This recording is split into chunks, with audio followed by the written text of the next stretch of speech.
Yung pasyente, burn patient, na 1/5 na lang ng katawan mo ang healthy tissue. Now, you can project ano ang prognosis nitong taon to. Kaya, kung ikaw ay isang doktor ka ng burn patient, ang gagawin mo, yung mga healthy tissues, gagawan mo ng paraan na itong healthy tissues na ito ay hindi na mabawasan pa. Kung maaari, mapalago pa natin yan.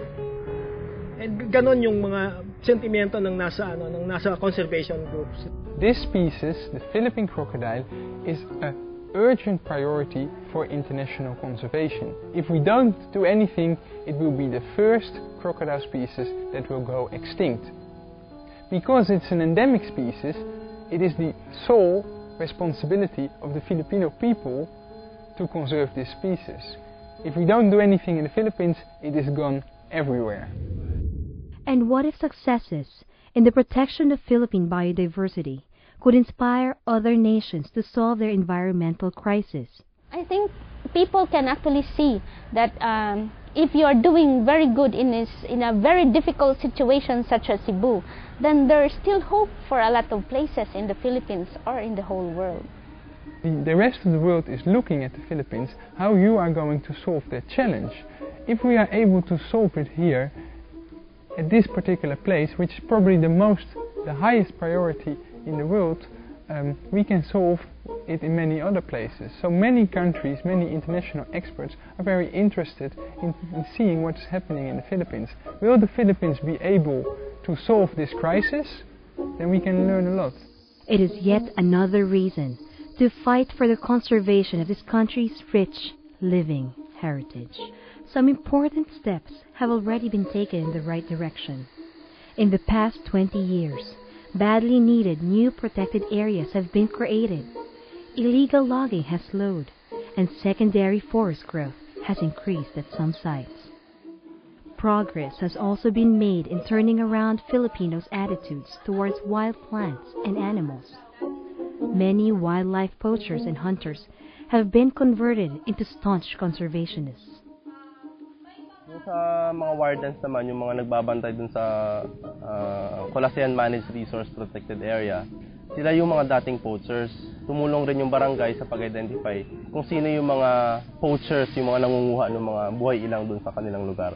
At iyon ay aming nirecruit at tinuruan at pinamulat sa kanila kung ano ba yung mas magandang gawin kaysa sa pagpo-poach. At ngayon, sila na yung nangangalaga, hindi na sila yung dating nangunguha at nagbebenta ng mga buhay ilang. In some cases, improving Filipinos' biodiversity awareness has also resulted in strong community support for wildlife protection. Sa una, siguro ang mag-istorya-istorya ra kabahin sa pagproteher sa kalikupan or sa kaning Black Shama, kanilang mga tao nga naa diri sa scientifico nga side. Pero karon madungog na nimo nga ang mga politiko na ay mga local government units nga na-involved na mismo sa pagproteher ni ani nga kalasangan manggaling sa ilang lugar or mga kahayupan nga naa sa ilang lugar, naa say mga tawo nga mga business persons nga na-involved sa niyan sa pagproteher. So aduna nay kalainan kaysa sa una, pero ang kana nga kalainan kinahanglan pa na siya nga mudaghan, kinahanglan pa nga mas daghan ang iyang madani, kinahanglan pa kini nga mahimo na gud nga kinatibuk-an na sa Cebu ang maningkamot sa pagproteher. Proud kay ko bisan ingon ani tuod upaw na kay ang mga ubang kabukiran dinhi sa Cebu nya medyo naagi nahabilin nga lasang kining barangay Nugas. Muna nga proud kay ming tanan nga dinhi sa barangay Nugas nga naa pagay mi lasang nya malipay pud siguro sila nga naami ga protektar ana kay naa man day among nadiskubrihan day ma'am nga naa man day ang garbo sa Cebu naa ra man gid ay diha na himutang sa amo ang kalasangan, ang siloy ug ang sinamon. In fact, providing information to Filipinos about the astounding natural resources in their own backyards is seen by many as the most critical part of conservation. Well, I think the most important thing is information. And it's information for the people who live at the local level, not so much the people. We have to inform the policymakers so they understand. But you have to remember who the de facto resource manager is, and that's the the farmer who has the bolo in his hand, or the fisherman who has a stick of dynamite, so that they're the ones that make the choice. Do I cut down the tree? Do I shoot the bird? Do I dynamite the reef for a short-term gain, when actually what we're looking at is a long-term sustainability?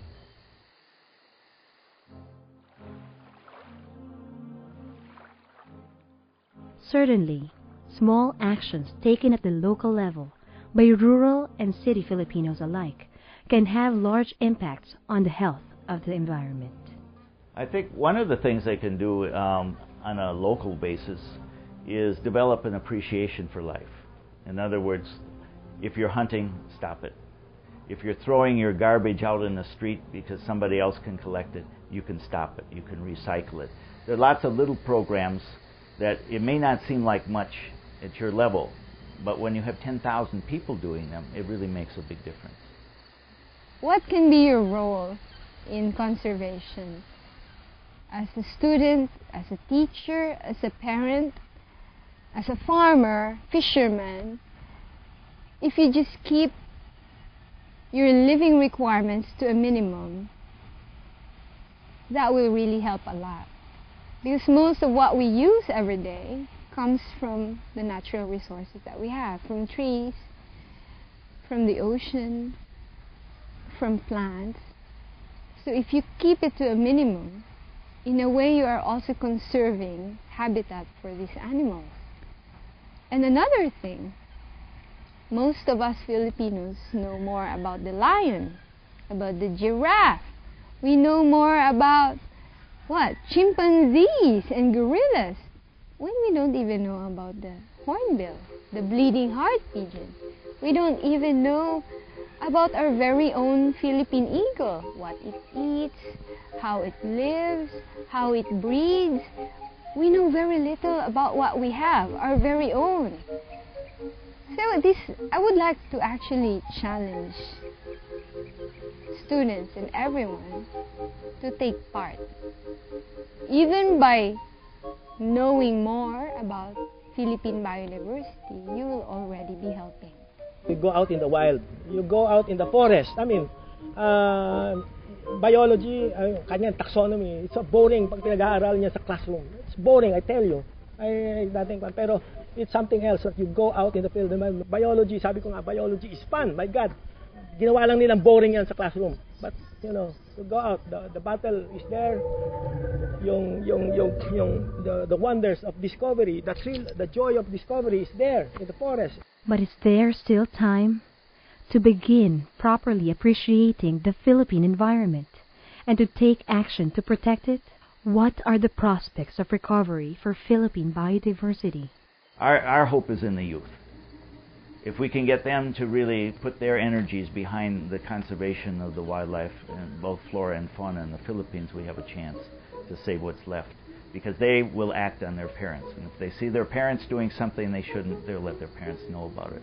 At the same time, the young people will be your decision makers 5, 10, 15 years from now. If they have a good grounding in biodiversity conservation and its related fields, then we'll be much better off. Ako, meron pa rin akong hope. Kasi kung mawawalan tayo ng hope, walang mangyayari sa atin. Yun ang hindi natin dapat pabayaan. Huwag tayong mawawalan ng pag-asa para sa ating biodiversity. Kasi ang biodiversity ito ay bigay sa atin ng Diyos. At alam nga natin na maraming uri ng hayop o halaman o ng buhay na dito lang makikita sa Pilipinas. Ito siguro ay bigay ng Diyos sa atin, sa mga Pilipino, para alagaan. Huwag sana nating hayaan lang mawala. I believe that things can work if we really are serious with the environment. We always talk about conservation, but are we really